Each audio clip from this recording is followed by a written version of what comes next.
এসে ভিড় করলো। কেউ বলল এটা ডাইনোসরের ডিম, আর কেউ ভয় পেয়ে বলল না, এটা শয়তানের ডিম, ভেঙে ফেলো। কেউ লাঠি আনলো, কেউ লাথি মারতে লাগলো।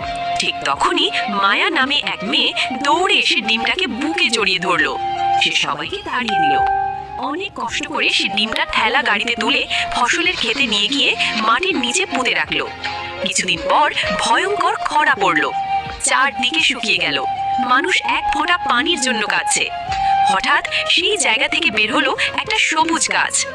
কয়েকদিনেই সেটা বিশাল হয়ে গেল, আর আশ্চর্য ব্যাপার, গাছের ডালে ডালে ঝুলছে চকমকে ডায়মন্ডের ডিম।